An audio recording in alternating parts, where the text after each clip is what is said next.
começar mais uma entrevista do Espiritismo BH. Esperamos que você goste.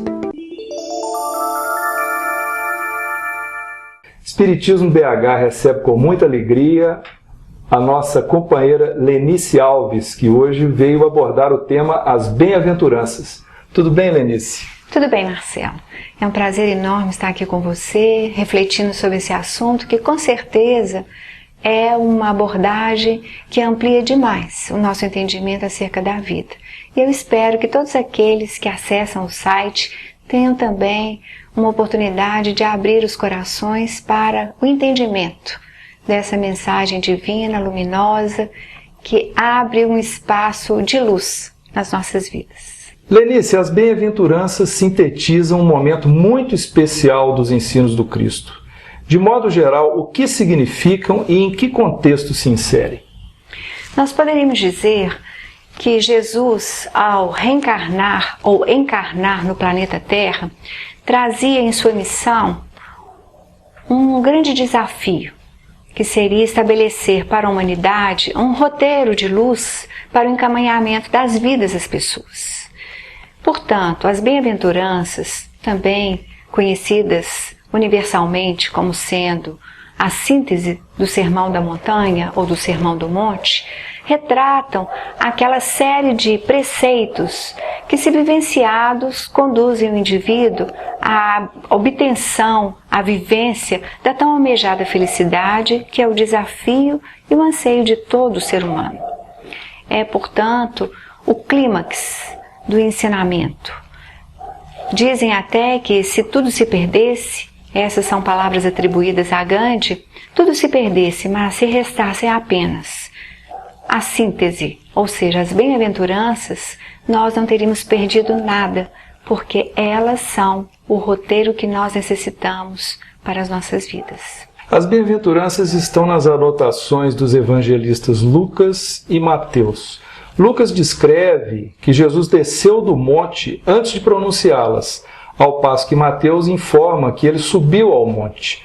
Que significado há na diferença dessas duas narrativas?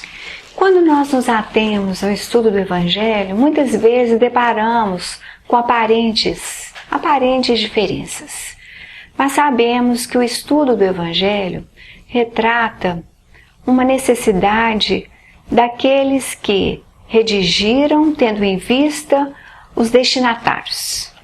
Mateus, sem dúvida, escreveu para uma comunidade exigente, uma comunidade que já detinha na sua intimidade todo o conhecimento do Deus único, aqueles que buscavam uma vida de plena comunhão com a religião ou com esse Deus, mas que por isso mesmo necessitariam de componentes à altura das suas dúvidas ou questionamentos.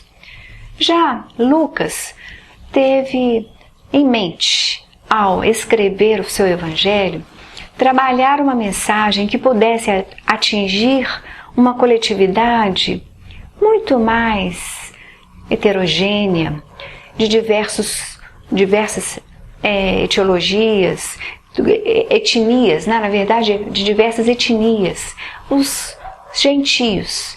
Esses elementos que estavam em busca de algo. Para esses, ele lançou sementes que pudessem germinar no seu tempo próprio. Por isso, a distinção entre um e outro. E certamente, aqueles que observarem perceberão que mesmo na aparente diferença existe um ponto em comum. Se Mateus fala que Jesus subiu ao monte, Lucas fala que ele estava numa região plana. Então nós observamos que a região plana retrata um piso que representava um plano de adequação. Todos estavam ali naquela possibilidade de interação, de assimilação da mensagem.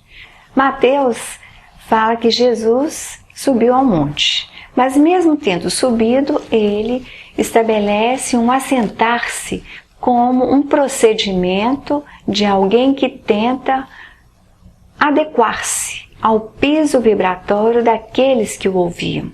E aqui nós falamos de uma multidão, um grupo enorme de pessoas e não apenas dos seus discípulos. Todos esses componentes falam da necessidade da adequação da mensagem para que ela possa ser assimilada. Há em Mateus uma grande questão que fala da aproximação dos discípulos. Lucas fala do olhar de Jesus. Aqui, mais uma vez, nós percebemos a necessidade da interação entre aquele que fala e aquele que ouve. Lenice, as bem-aventuranças de Lucas, como você salientou, elas são abordadas de um modo diferente, né, do que o modo que Mateus o fez. Explica isso para a gente, por favor. Para isso é necessário fazer uma leitura. E como o texto é pequenininho, vamos usar o óculos. Vamos usar o texto é pequenininho, em formato, mas grandioso na sua essencialidade. Vamos lá. Lucas aborda as bem-aventuranças no capítulo 6, a partir do versículo 20. E levantando ele os olhos para os seus discípulos, dizia: Bem-aventurados vós, os pobres, porque vosso é o reino de Deus. Bem-aventurados vós, que agora tendes fome, porque sereis fartos.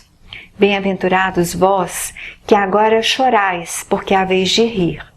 Bem-aventurados sereis quando os homens vos aborrecerem e quando vos separarem e vos injuriarem e rejeitarem o vosso nome como mal por causa do Filho do Homem.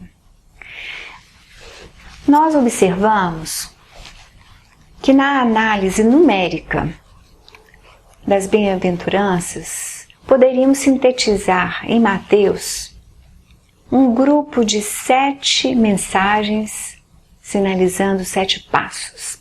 Aqui nós encontramos apenas 4 passos ou 4 circunstâncias.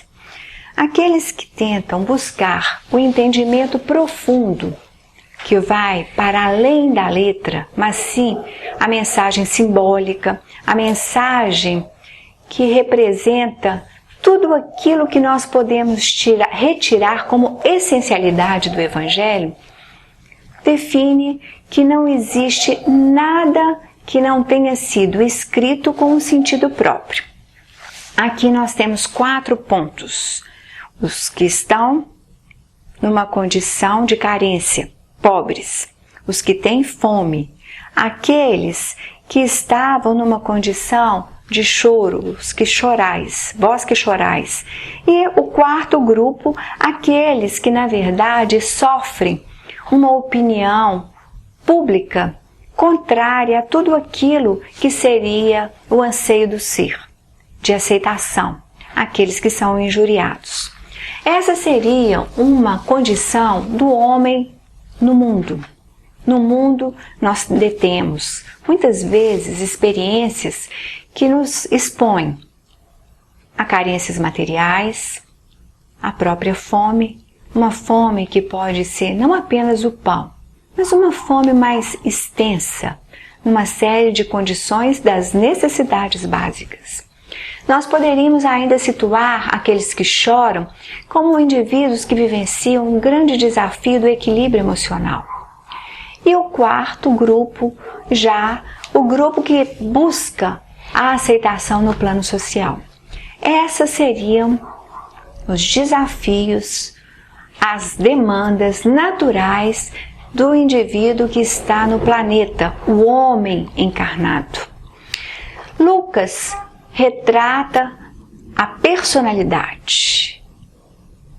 Identifica na personalidade a persona reencarnada, o desafio a ser superado, cada passo. E define que seria feliz, porque bem-aventurados seriam aqueles que se encontram numa condição de ventura, aqueles que obtiveram algo que retrataria uma boa sorte para esses que vivenciam situações negativas. Mas como isso pode ser? Isso parece uma contradição, né? Um paradoxo, uma vez que ele fala para o homem. Mas nós sabemos que o desafio está na condição de vivenciar essas experiências para além do físico.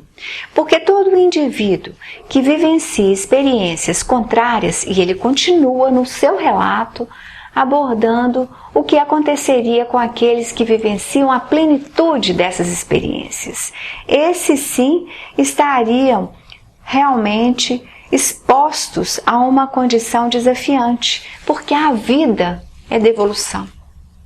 A vida retrata uma sementeira porque nós detemos as experiências como uma doação divina para a aprimoração do ser, ou o aprimoramento, melhor dizendo, essa evolução, essa conquista ou expressão da nossa potencialidade.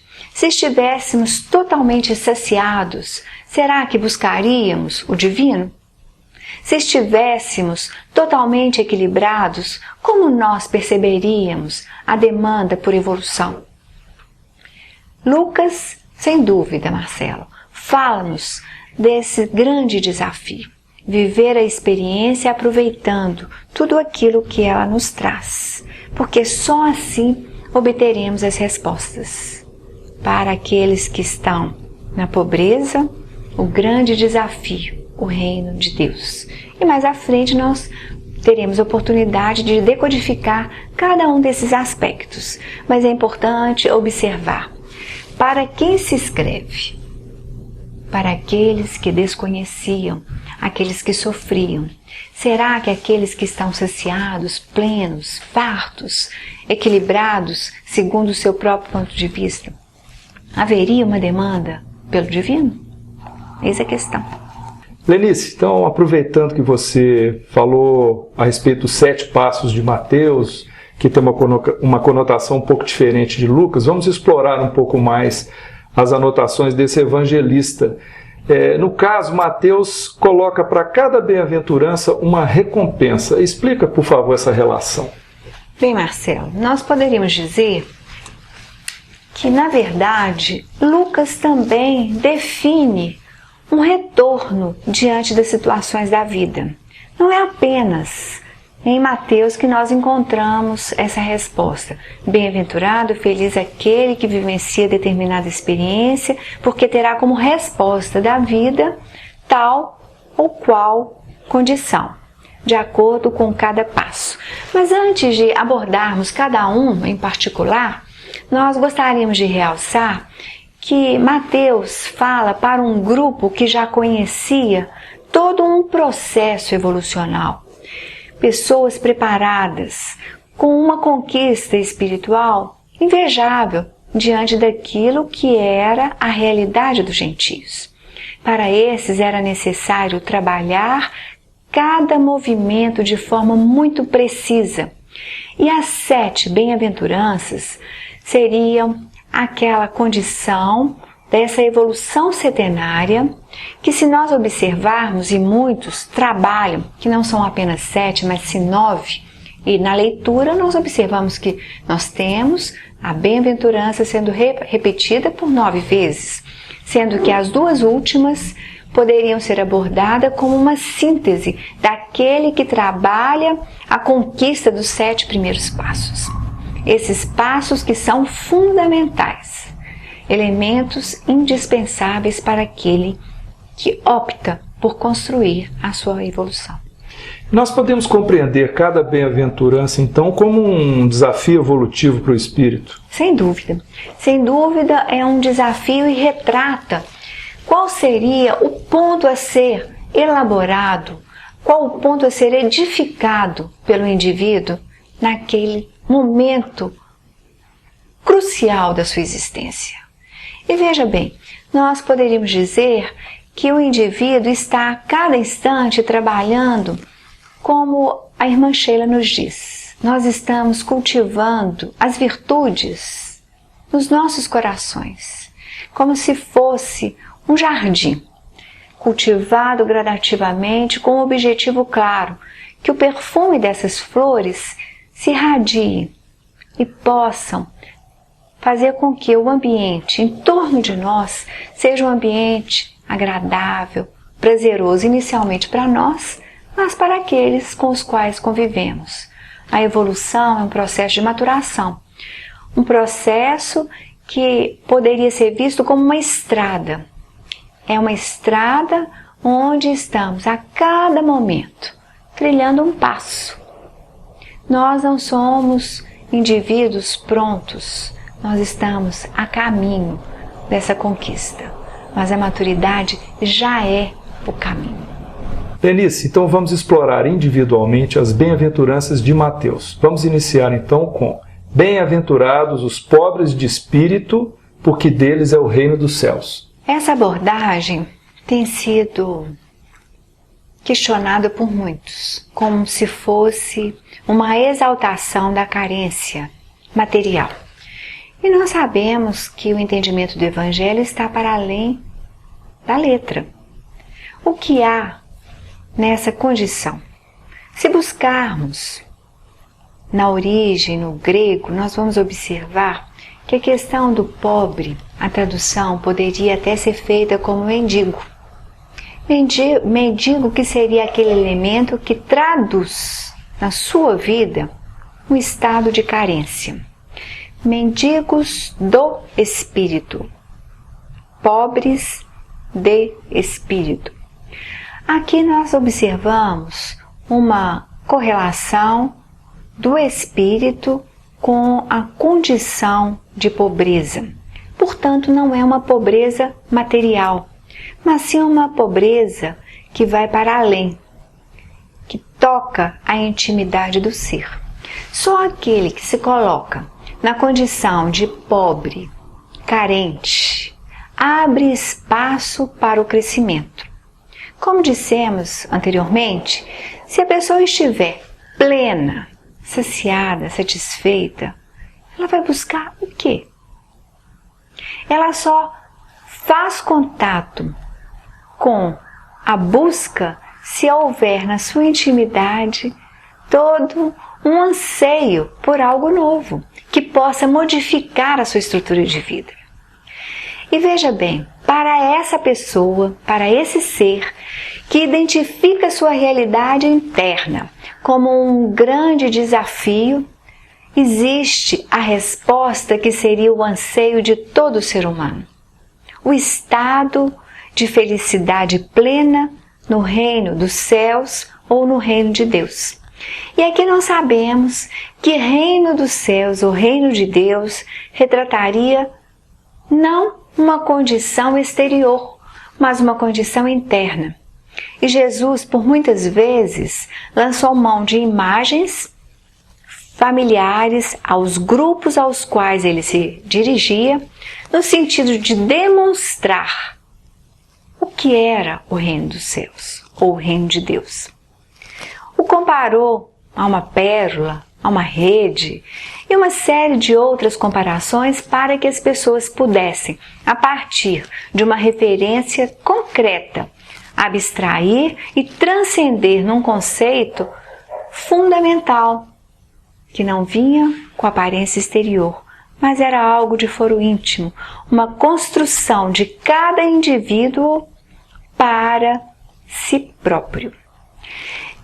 Aquele que se coloca numa condição de humildade, ou seja, do reconhecimento das suas limitações, esse se coloca a caminho para o reino. Esse certamente terá como resposta um estado íntimo de equilíbrio, de felicidade, de harmonia, tudo aquilo que sustenta a vida em comunhão com o divino. É um ensinamento bem simples, né? Ou seja, quando a gente se faz humilde, nós nos aproximamos do reino, não é isso? Sem dúvida. Se não houver humildade, vejam bem, humildade interior, nada externo. As pessoas tendem a confundir esses conceitos e acham que o humilde é aquele que se veste de forma mais simples, Mas não é nada disso. A humildade retrata a virtude por excelência a ser conquistada, aquela que nos garante a coroa da vitória. E Jesus não se cansou de a exemplificar a todo instante, para que nós percebêssemos que essa era a chave da libertação espiritual. Muito bem, então vamos agora para a próxima etapa, né? Os bem-aventurados que choram, porque eles serão consolados.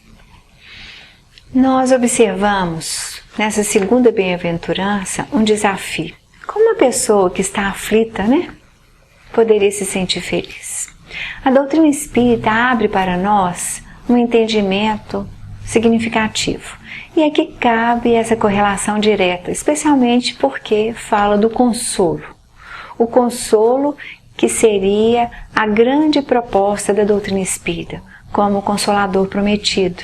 Essa doutrina que, pelo entendimento da dinâmica da vida, nos faz compreender a razão de ser de uma série de vivências difíceis, os testemunhos do nosso dia a dia, as diferenças que nós deparamos na nossa realidade, entendendo que cada experiência tem uma razão de ser.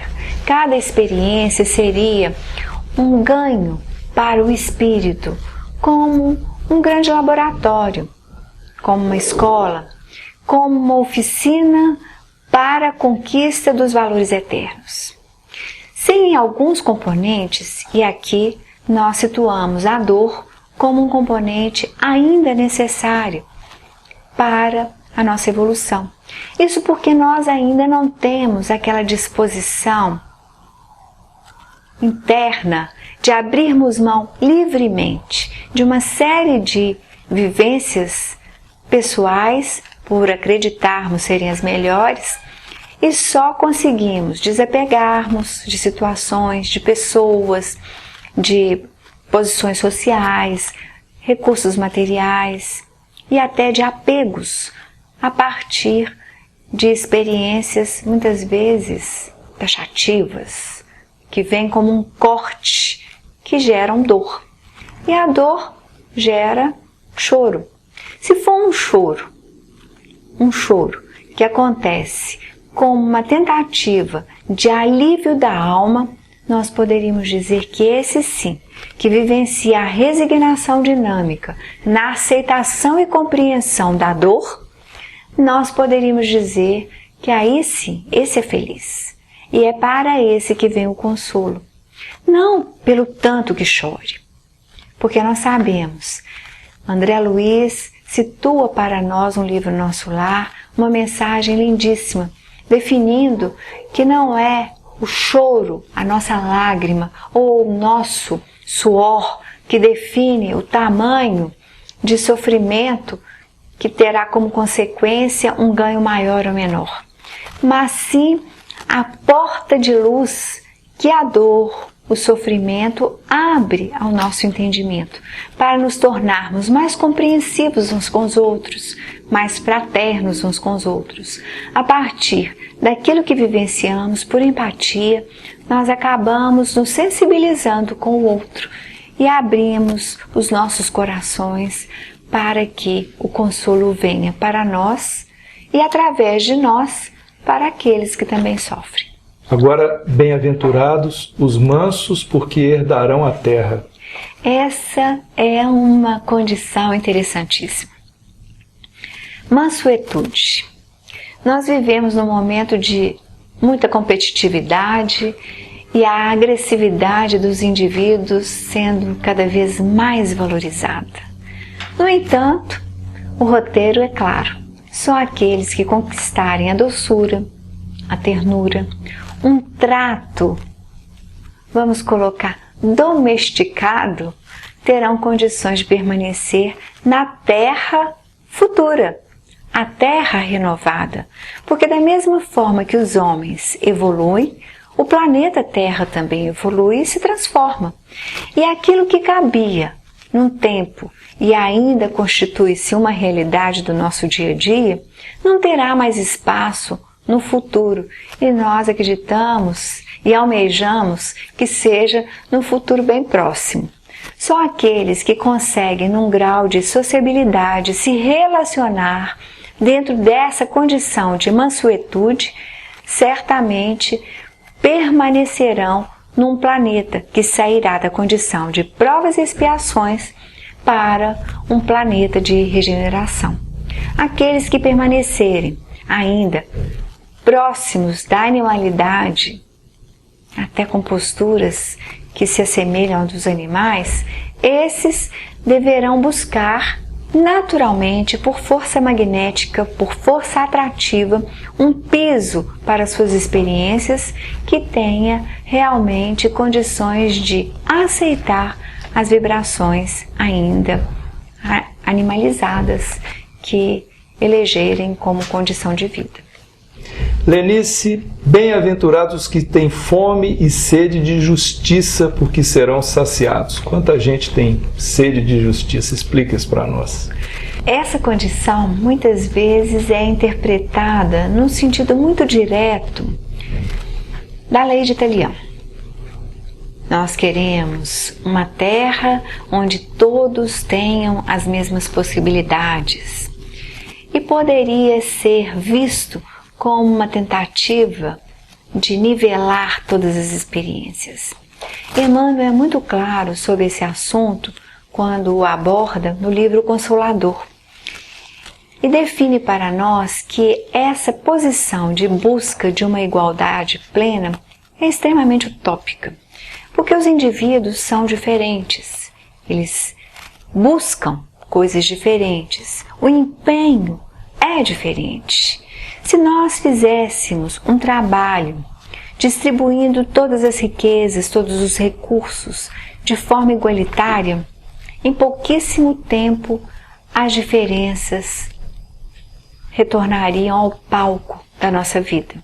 Isso porque os indivíduos são espíritos com evoluções distintas e com um grau de comprometimento com aquilo que recebem como um empréstimo divino totalmente diferente. O grau de compromisso, de responsabilidade, os dons de cada qual. Uns têm facilidade em multiplicar, outros, pelo contrário, só têm facilidade em dissipar. E isso resultaria nas diferenças que nós observamos no dia a dia. Mas nós sabemos que a condição fala desse ajustar-se. Seria muito mais, não essa justiça que nós pensamos como humanos, mas seria aquela condição do indivíduo que busca um plano de adequação, ajustando-se a essa ordem vigente. Fome e sede. Quando nós estudamos o livro Renúncia, no livro Renúncia, Marcelo, nós temos uma colocação de Antênio quando Alcione se prepara para a reencarnação, definindo leis do planeta. Fome e sede, de compreensão e afeto. Condições que retratam o anseio de qualquer espírito reencarnado na Terra. Então essa alma, que é o espírito reencarnado, ela vivencia sede e fome, compreensão e afeto. Seriam componentes que falam dessa necessidade de adequação ao plano das relações. Aquele que se ajusta consegue conviver e se relacionar bem. E naturalmente ele consegue ter uma resposta satisfatória. Isso sim é um grande desafio da atualidade. E agora, vamos para bem-aventurados os misericordiosos, porque alcançarão misericórdia. Aqui nós observamos a sequência. Primeiro, aquele que se reconhece necessitado de promoção constante, os pobres. Aqueles que identificaram a razão de ser das suas dores, trabalharam um temperamento mais dócil, buscaram um plano de convívio mais fluido, mais amistoso, mais adequado. Aquele que está nesse quinto passo, esse misericordioso, é alguém que já conseguiu sair de si, é alguém que já conquistou a tal falada e tão almejada iluminação pessoal. Esse ser já vive num plano diferenciado. Ele saiu da condição quaternária do homem comum. É alguém que está um passo à frente e consegue perceber as dificuldades e os limites do outro de tal forma que ele não se ofende. Gandhi falava que ele não se sentia ofendido. É algo difícil para nós. Francisco de Assis também nos dá um grande exemplo ao abordar a questão da verdadeira alegria. Tudo o que ele diz de forma tão primorosa, como uma poesia, retrata uma série de desafios que não alteram a condição íntima daquele que vive fora do plano das emoções humanas. Aquele que já está nesse passo além. Alguém que consegue perdoar, mas um perdão que é tão natural que não é identificado como perdão, porque não abala a estrutura íntima do ser. E nós sabemos que as emoções têm sido um grande desafio para a condição humana, tanto as boas como as ditas más emoções. Todas elas podem aprisionar o ser nesse plano de vida. Só aquele que consegue ir para além vive a misericórdia. E a condição é essa: misericórdia quero e não sacrifício. Quando estivermos vivendo nessa faixa, certamente a dor não terá mais espaço como instrumento didático em nossa evolução. Nós seguiremos nas conquistas necessárias, mas através de outras vias, detendo em nossas mãos as rédeas da nossa própria evolução. Benice, nós já estamos no penúltimo passo, né? Agora, bem-aventurados os puros de coração, porque verão a Deus. Como é que é essa visão de Deus? Primeiro, nós deveríamos trabalhar o que é limpos de coração. Limpos de coração. Quando Emmanuel aborda a mente, ele nos diz da necessidade de limparmos a face desse espelho que retrataria a condição superior. Nós teríamos no nosso coração um ponto necessário de referência para o alto. E se nós direcionamos o espelho da nossa mente, que estaria situado no coração, para o alto, nós naturalmente captaríamos a visão de Deus. Mas para vê-lo, nós necessitamos, segundo colocação dos Espíritos, em O Livro dos Espíritos, trabalhar a conquista do sentido. Falta-nos o sentido. Só a partir da conquista de um sentido, na verdade não é um, mas o, essa visão profunda nos permitiria ter essa visão de Deus. Sem dúvida, o que nós ainda não temos é a capacidade de ver.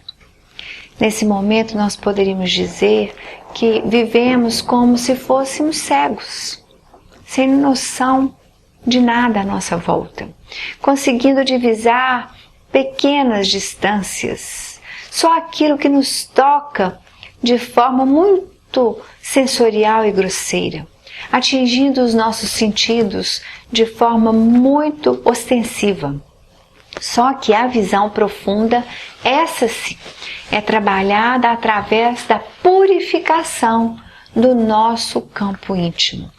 Se trabalharmos a higienização do nosso coração, esvaziando o nosso coração de tudo aquilo que representava apego, paixão, ilusão e uma série de outras questões que representavam a nossa condição essencial de vida, o nosso alimento profundo, para que esse coração seja preenchido com novos elementos, aí sim nós poderíamos dizer que ele está limpo. Ele está limpo, ele foi esvaziado, está numa condição plena para a recepção do novo. Lembramos aqui uma situação vivida por André Luiz, que é o início do livro Os Mensageiros. No livro Os Mensageiros, há um estado de alma, na condição íntima de André Luiz, de tédio. Ele estava com o coração vazio dos afetos do mundo. Ele se sentia agora sem família, sem esposa, ele era um cidadão do universo. E era um momento de preencher o seu coração com a água viva do amor divino.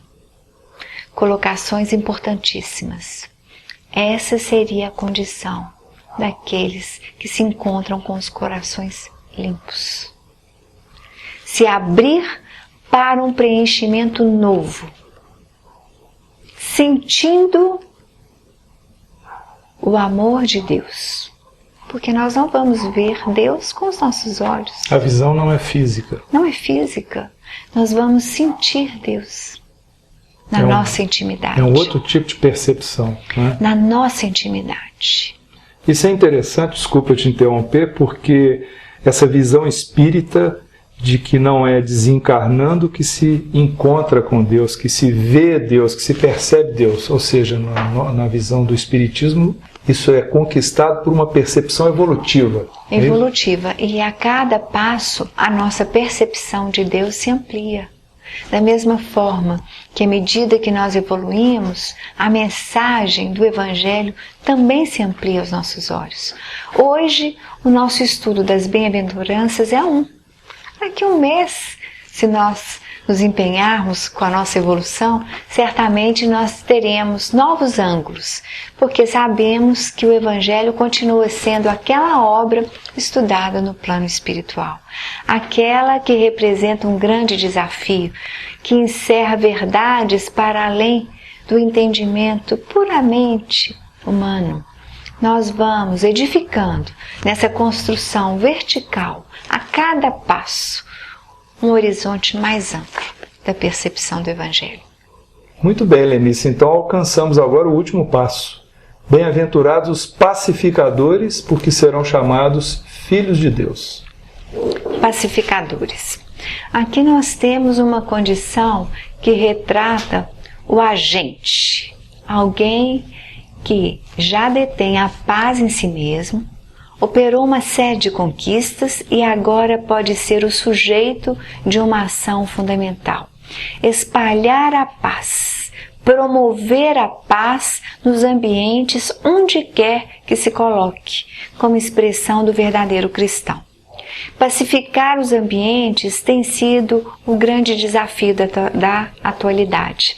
O que nós observamos são pessoas que detonam a cada passo comentários que só geram incompreensão, dificuldade, longe da vivência proposta por Jesus.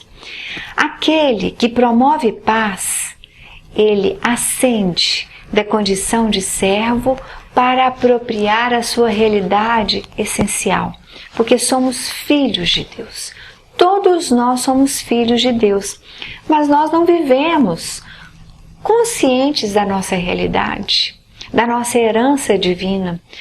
Nós não nos colocamos nesse papel e queremos usufruir, queremos utilizar os recursos, mas sem assumir o nosso papel, que seria o papel de zeladores, cuidadores, co-criadores do universo que é do nosso Pai.